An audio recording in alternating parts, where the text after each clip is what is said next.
Gbẹ̀gìrì, ewédú, àmàlà, ó gbóná fẹ́lifẹ́li in Ìbàdàn. The anchorage of Aloore Radio. ẹlẹ́yẹlé àṣà ọ̀gbọ́n. ẹlẹ́ bàbá àdìo ẹ wo aṣọ ọ̀gbẹ́yẹlé nìkan mọ́ ní ìsìn ẹlẹ́yẹlé gan-an làṣà ń gbé ọ̀rọ̀ ojú òní ìmọ̀ wa rí yín fún.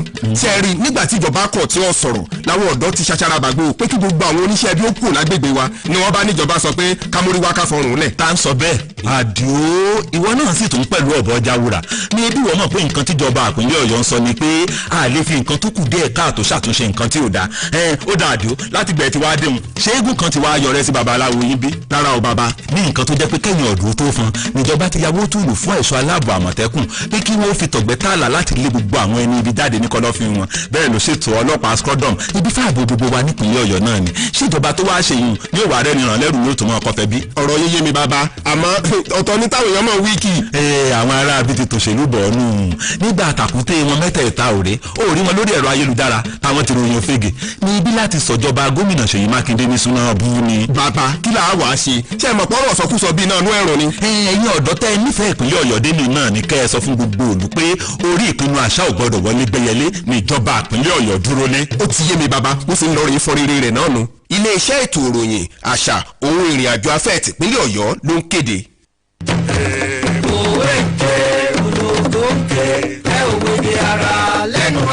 Gbẹ̀gìrì, ewédú, àmàlà, ó gbóná fẹ́lifẹ́li in Ìbàdàn. The anchorage of Aloore Radio.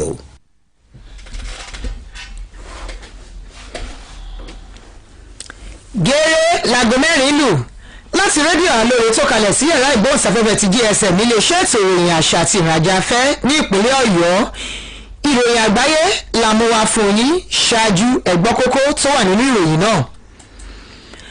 gómìnà Mákindé gbàlejò gómìnà ìpínlẹ̀ Kwara gẹ́gẹ́ bí ìpínlẹ̀ méjèèjì ṣe ṣe àgbékalẹ̀ ìgbìmọ̀ alájùmọ̀fọwọ́sowọ́pọ̀ lórí ètò ààbò. ìjọba ìpínlẹ̀ Ọ̀yọ́ yóò gbé àwọn agbẹjọ́rò lọ sí olú iléeṣẹ́ ọlọ́pàá láti mú kí ìdájọ́ yá ní kíákíá. ìpínlẹ̀ Ọ̀yọ́ gbé ìgbésẹ̀ tó péye láti dáàbò bo ẹ̀mí àwọn àgbẹ̀. ẹ má ṣe jẹ́ kí á yan ìgbìmọ̀ jẹ́ asásán. ìgbìmọ̀ olùwádìí pàrọwà sí iléeṣẹ́ ọlọ́pàá ìpínlẹ̀ Ọ̀yọ́. mílíọ̀nù 2.3 ọmọ Nàìjíríà ni ó forúkọ sílẹ̀ fún gbígba oògùn adènà kòrónà láàrin wákàtí 24. nílẹ̀ òkèèrè orílẹ̀-èdè Slovakia kéde ìṣèdè láti dènà ìtànkálẹ̀ àrùn kòrónà. wáyé o ẹ gbọ́ ìròyìn náà lẹ́kùnrẹ́rẹ́ orúkọ tèmi ni Adéọlá Adéwọlé. ìjọba ìpínlẹ̀ Ọ̀yọ́ àti ti Kwara ti fẹnukò láti ṣàgbékalẹ̀ ìgbìmọ̀ tí yóò ṣàgbéyẹ̀wò àwọn ìpèníjà tó kojú àwọn èèyàn tí wọ́n ti di aláìnílé lórí láwọn abúlé 13 nípínlẹ̀ Kwara látàrí ìtagbórógan tó wáyé lágbègbè Ìbàràpá nípínlẹ̀ Ọ̀yọ́ láìpẹ́ yìí. ìgbìmọ̀ yìí ni yóò ṣiṣẹ́ pọ̀ lójúnà àti wá ojútùú àti ọ̀nà àbáyọ sí ètò ààbò tó mẹ́hẹ̀ láwọn ìpínlẹ̀ méjèèjì.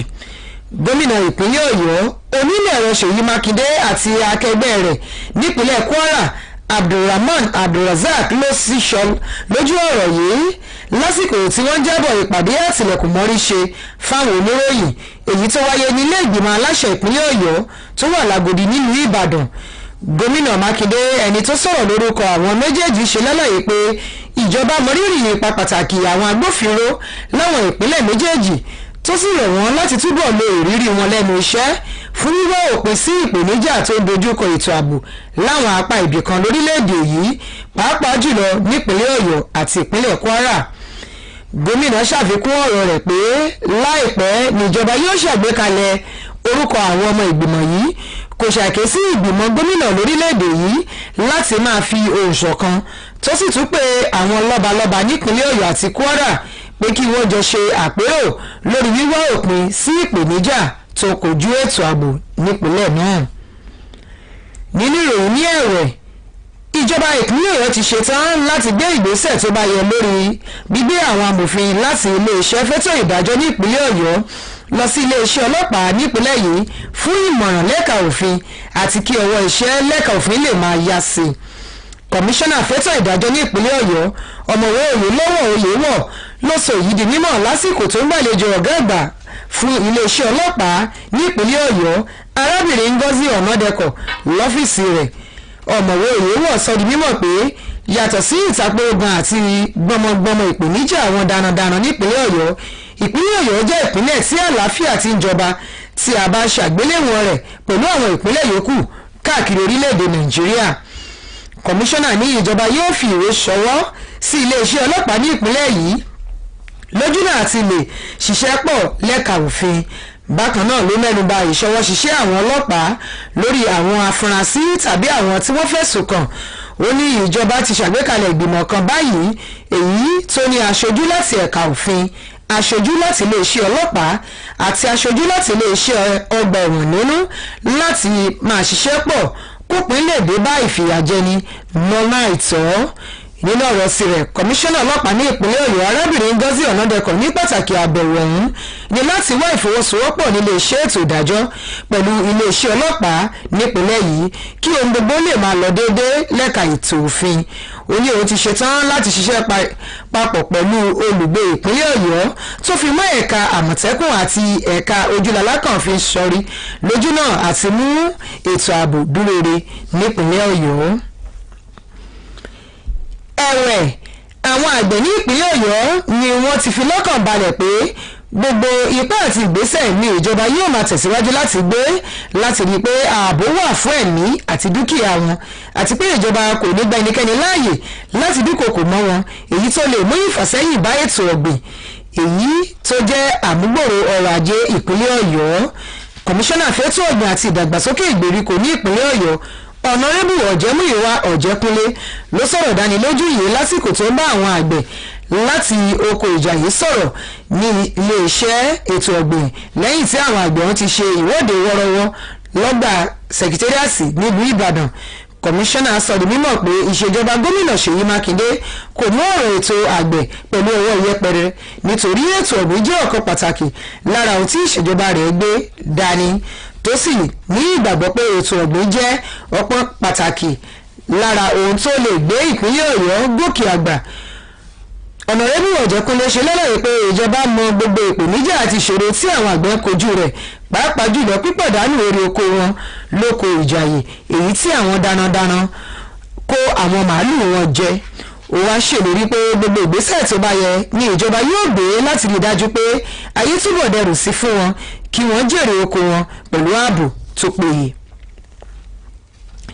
Ní báyìí náà àrọwà ti lọ sí ọ̀dọ̀ iléeṣẹ́ ọlọ́pàá orílẹ̀-èdè Nàìjíríà ẹ̀ka ti ìpínlẹ̀ Ọ̀yọ́ láti má ṣe jẹ́ kí akitiyan ìgbìmọ̀ olùwádìí tí ìjọba ìpínlẹ̀ Ọ̀yọ́ ṣàgbékalẹ̀ rẹ̀ láti bójú wo ìwà ìfìyàjẹni lọ́nà àìtọ́ lórí ìtàpérógan ẹ̀fòpin sí ikọ̀ SARS àti àwọn ìwà ọ̀daràn mìíràn pẹ̀lú àwọn tí wọ́n kọ ìwé ẹ̀sùn nípa wọn forí ṣọpọ́n. Àrọwà ń jẹyọ lónìí láti ọ̀dọ̀ ọ̀kan nínú àwọn ọmọ ìgbìmọ̀ olùṣèwádìí náà Honorable Bass Obiyoyi nígbà tí ó ń gbarata lórí onírúurú ìwé ẹ̀sùn tó yẹ kí ìjíròrò wáyé nípa wọn níbi ìjókòó ṣùgbọ́n tó forí sọpọ́n nítorí pé òṣìṣẹ́ láti ọ̀rọ̀ òfin láti iléeṣẹ́ ọlọ́pàá kọ̀ láti yọjú síbi ìjókòó ọ̀hún. Àwọn ìgbìmọ̀ olùwádìí náà wá fi àìdùnnú wọn hàn sí ìhùwàsí iléeṣẹ́ ọlọ́pàá pẹ̀lú àlàyé pé ọ̀pọ̀lọpọ̀ àwọn tó kọ ìwé ẹ̀sùn ránṣẹ́ tó yẹ kí ó ti di gbígbọ́ ẹjọ́ wọn ni wọn kò gbé ìlú Ìbàdàn tí í ṣe ibi tí ìjókòó ìgbọ́ ẹ̀sùn yìí ti ń wáyé nítorí pé wọ́n máa ń rìnrìn àjò láti ìlú Ògbómọ̀ṣọ́, Ṣakí àti àwọn ìlú mìíràn wá sí ìlú Ìbàdàn ni èyí tí ó jẹ́ ewu fún ẹ̀mí wọn pàápàá jùlọ ní àsìkò tí ìpínlẹ̀ Ọ̀yọ́ àti orílẹ̀-èdè Nàìjíríà lápapọ̀ fojú winá ètò ààbò tó mẹ́ẹ̀ lọ́wọ́lọ́wọ́. Bákan náà ọ̀kan nínú ọmọ ìgbìmọ̀ olùṣèwádìí ọ̀hún ọ̀jọ̀gbọ́n Olúwọlé Akíntayọ̀ gba ìmọ̀ràn pé kí iléeṣẹ́ ọlọ́pàá ẹ̀ka tìpínlẹ̀ Ọ̀yọ́ pèsè gbogbo ìwé tó yẹ sílẹ̀ lásìkò láti lè mú kí ìgbìmọ̀ olùṣèwádìí náà ṣe iṣẹ́ wọn bó ti tọ́ àti bó ti yẹ láti fi ìdí òdodo múlẹ̀. Ààrẹ ẹjọ́ tó wà nílé ọ̀hún ni a ti rí ọ̀rọ̀ nípa àwọn mọ̀lẹ́bí Jimoh Isiaq àti àwọn mẹ́ta mìíràn pẹ̀lú iléeṣẹ́ ọlọ́pàá ẹ̀ka ti Owódé nílùú Ògbómọ̀ṣọ́ tí wọ́n sún ìgbẹ́jọ́ wọn di ọjọ́ 15 oṣù kẹta ọdún tí a wà yìí. Ẹjọ́ ọ̀gbẹ́ni Ọláyíwọlé Oyèdòkun pẹ̀lú iléeṣẹ́ ọlọ́pàá ẹ̀ka ti agbègbè Bódìjà àti èyí tí ó wà ní Ìyànà Ọ̀fà. Bákan náà ni ẹjọ́ arábìnrin Sùnbọ̀ Sàlámì pẹ̀lú iléeṣẹ́ ọlọ́pàá ẹ̀ka ti Adélùbí.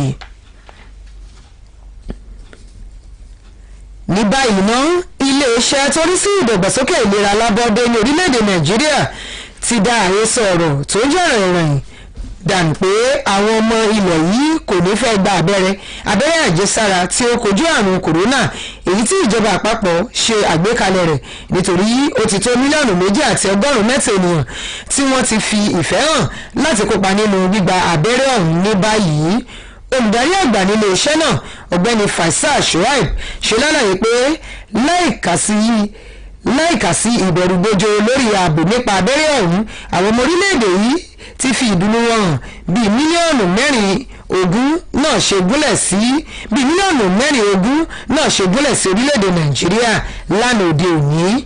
Onímọ̀ nípa ìṣègùn ṣe lálàyé nígbà tí ó bá àwọn akọ̀ròyìn sọ̀rọ̀ ó ṣe lálàyé pé láàrin wákàtí 24 tí wọ́n ti ṣe ètò ìforúkọsílẹ̀ lójú òpó ẹ̀rọ ayélujára àwọn ènìyàn tó lé ní mílíọ̀nù 2 ti forúkọsílẹ̀ tí ìforúkọsílẹ̀ sì ń tẹ̀síwájú.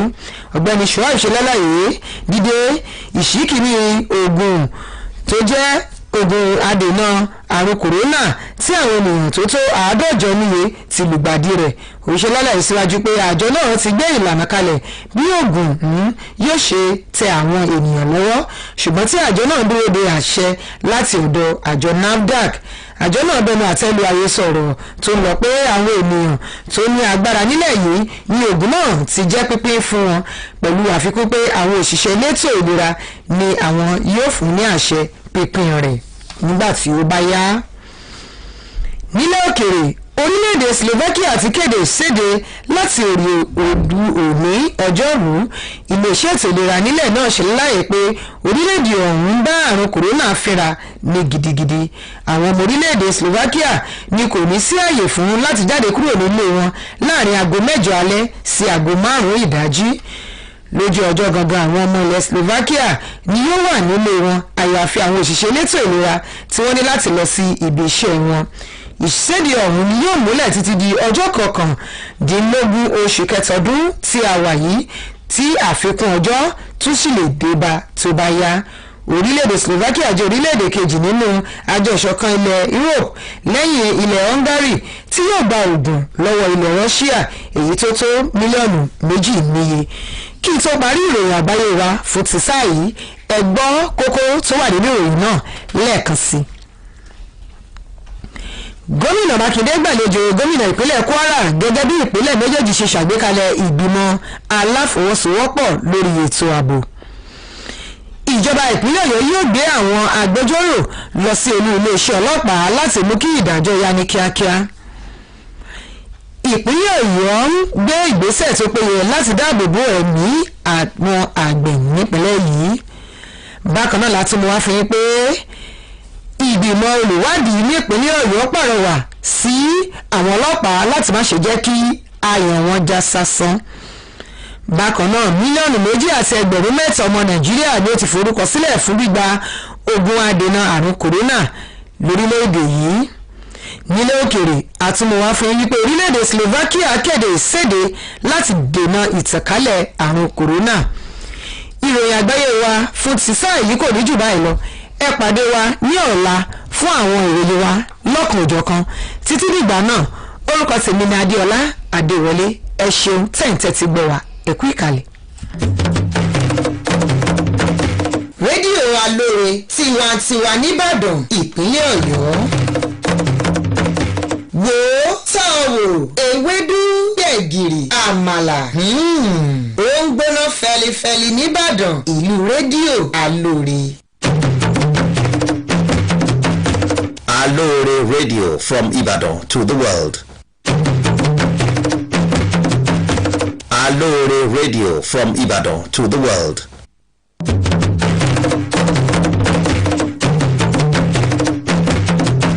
You're listening to Aloore Radio, Ibadan, Nigeria. Wò ó tán wò ewédú gbẹ̀gìrì àmàlà ó ń gbóná fẹlifẹli nìbàdàn ìlú rédíò Alóore. Wò ó tán wò ewédú gbẹ̀gìrì àmàlà ó ń gbóná fẹlifẹli nìbàdàn ìlú rédíò Alóore.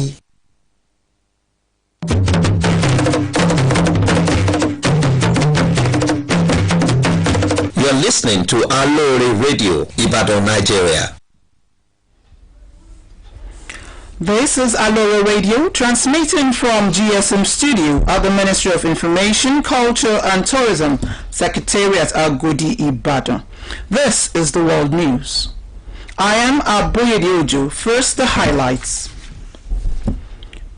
Makinde hosts Kwara Governor, her state's plans joint committee on security. Oyo to station state councils at police command to foster speedy judicial process. Oyo government puts measures in place to secure farmers' lives. Don't frustrate panel's efforts, Oyo judicial panel urges police. 2.3 million persons registered for vaccination in less than 24 hours. And on the foreign scene, Slovakia imposes overnight curfew to fight COVID-19. And here's the news in full.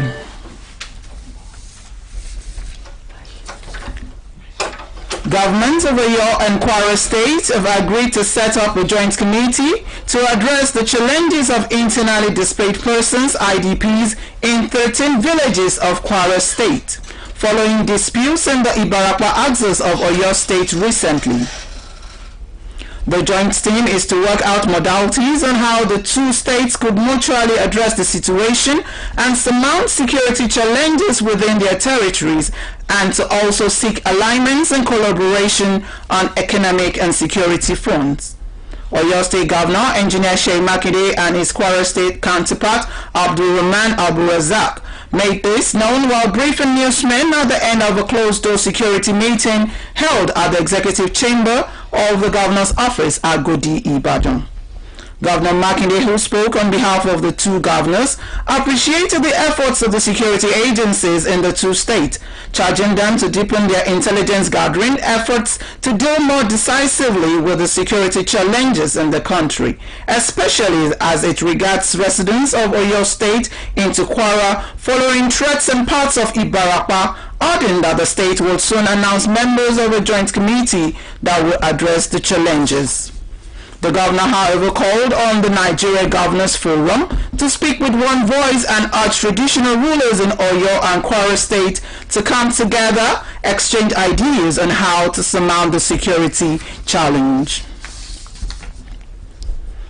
In another vein, Oyo State government has perfected plans to post lawyers from the State Ministry of Justice to the Oyo State Police Command to afford the police timely legal advice and ensure a speedy judicial process.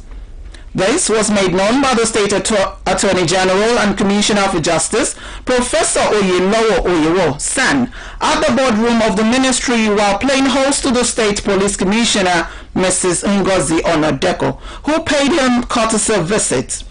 Professor Oyewo in his opening remarks said outside the herdsmen and related issues, Oyo State was relatively a peaceful state compared to some other states in the country, adding that some proposals will be made available to the police hierarchy in the state from the Office of the Director of Public Prosecutions to deal with the shortcomings, while a department will be created to bridge the gap between the police and the Office of the DPP.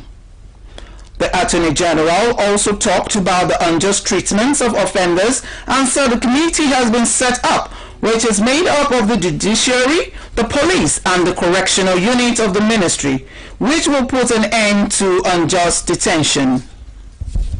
In her response, the Commissioner for Police, Mrs. Ngozi Onodeko, said the visit was to seek the cooperation and synergy of Oyo State Ministry of Justice and the Police Command to carry out their duties effectively for speedy administration of justice in the state, as they are ready to work with everybody, including Amotekun and Vigilante, to keep the state safe. Also, farmers in Oyo State have been assured that all measures are in place to secure their lives, as the state's government would not allow individuals masquerading as headers to hold the pace of development in agricultural sector of the state economy. The Commissioner for Agriculture and Rural Development, Honorable Ojemuyiwa Ojekunle, gave this assurance while addressing farmers from Ijayi Farm Settlement at the ministry's conference room after a peaceful demonstration conducted with the state within the state secretariat complex by the agri-farmers. The commissioner noted that the engineer Shea Makinde-led administration is a government that holds farmers in high esteem, since economic expansion through agriculture and its value chain is one of the 4-point service agenda of the administration. Ojakunle stated that the government understood the plight of farmers, especially the loss of their investments in farms within the Ijaye farm, destroyed by cattle headers. He, however, promised that the government would leave no stone unturned in ensuring that farmers enjoy the fruits of their labor and have a secured life. In another development, an appeal has gone to the Nigerian Police Force, Oyo State Command, not to frustrate the efforts of the Judicial Panel of Inquiry set up by the Oyo State government to look into cases of NSAS brutality and other related matters, and that of the petitioners too. This appeal was made today at the 17th sitting of the panel by one of its members, Honorable Babs Oduyoye, while reacting to various petitions meant for hearing at the sitting, which met gridlock due to the absence of the officer in charge of legal, OC Legal, from the Nigerian Police Force, Mrs. Funke Fawoli. The panel expressed its displeasure at the attitude of the Nigerian police, saying that some of the petitioners whose matters was billed for hearing do not stay in the capital city of the state, which is the venue of the hearing. They had to travel from Ogbomoso, Sheki, and others, which could amount to risk of lives, especially when the state and the nation is witnessing security challenges.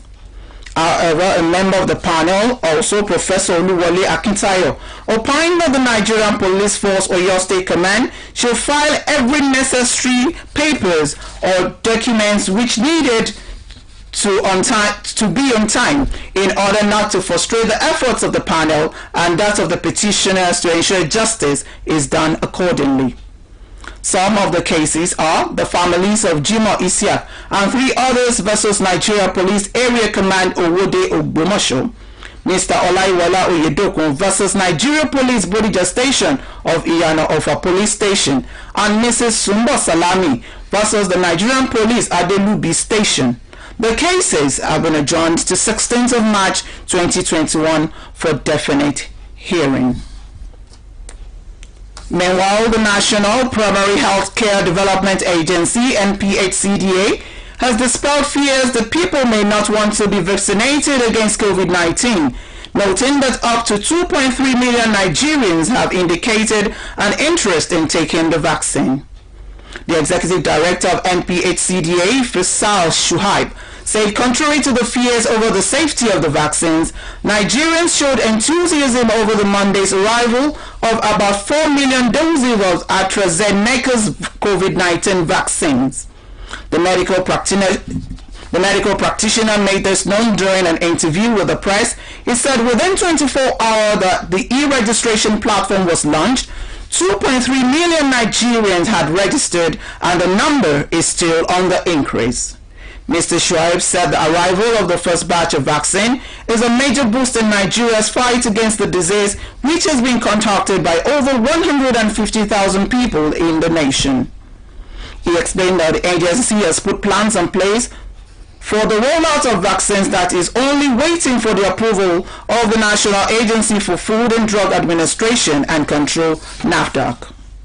The NPHCDA boss also dismissed rumors that the vaccines have been allotted to high and mighty in the society, maintaining that frontline health workers and those exposed to the virus will be given priority in administration of the vaccination. On the foreign scene, Slovakia has imposed an overnight curfew from Wednesday, as Health Ministry says the ex-communist country battles the world's highest COVID mortality rate. Slovaks will not be allowed out of their homes between 8 p.m. and 5 a.m. according to a government decree. During the day, Slovaks are being asked to stay in their homes with some expectation, including medical visits, going to work and walks in nature or with pets. The curfew applies until March 19th, but may be extended. Slovak became the second country in the European Union after Hungary to receive a shipment of Russian Sputnik vaccine after ordering 2 million of the jabs. And that ends the world news. But before I go, here are the highlights. Makinde hosts Kwara Governor as State's Plans Joint Committee on Security. Oyo to station state councils at police command to foster speedy judicial process. Also, Oyo government puts measures in place to secure farmers' lives. Don't frustrate panel's effort, Oyo judicial panel urges the police.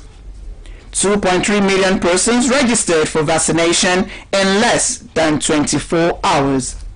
And the news on the foreign scene, Slovakia imposes overnight curfew to fight COVID-19.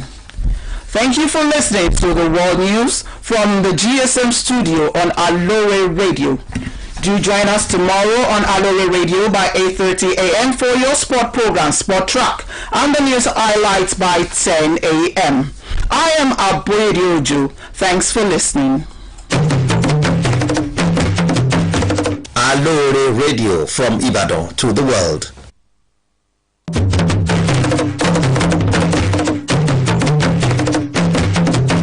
You're listening to Aloore Radio, Ibadan, Nigeria.